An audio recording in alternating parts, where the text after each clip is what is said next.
आज की कहानी है मनुष्य की कीमत। लोहे की दुकान में काम कर रहे एक पिता से उनके बालक ने अचानक ही एक सवाल पूछा। पिताजी, इस दुनिया में मनुष्य की क्या कीमत होती है? पिताजी इस छोटे से बच्चे के मुंह से इतना गंभीर सवाल सुनकर हैरान रह गए। फिर वे बोले, बेटा, मनुष्य की कीमत बताना मुश्किल है, वो तो अनमोल है। बेटा बोलता है, क्या पिताजी सब ही इतने कीमती और महत्वपूर्ण हैं? पिताजी, हाँ बेटे। बालक कुछ समझा नहीं। उसने फिर सवाल किया, तो पिताजी फिर कोई अमीर और कोई गरीब क्यों है? किसी को कम रिस्पेक्ट और किसी को ज्यादा क्यों दी जाती है? सवाल सुनकर पिताजी शांत रहे।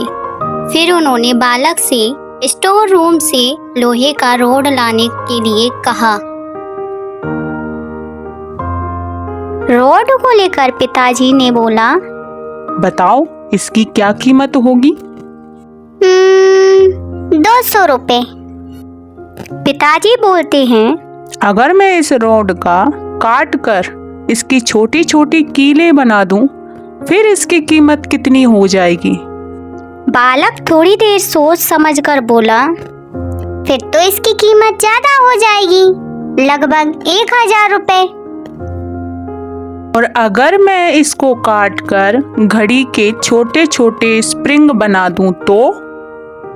बालक थोड़ी देर हिसाब लगाने के बाद उत्साहित होकर बोला, फिर तो ये और महंगा हो जाएगा। फिर पिताजी ने बालक को समझाते हुए कहा, ठीक इसी प्रकार मनुष्य की कीमत इसमें नहीं है कि वो अभी क्या है, मनुष्य की कीमत इसमें है कि वो आगे क्या कर सकता है। वह अपने आप को और बेहतर बना सकता है और ज्यादा कीमती बना सकता है।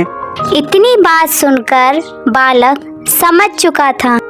उसे समझ आ गया था कि मनुष्य की कीमत होती ही नहीं है, मनुष्य अनमोल होता है।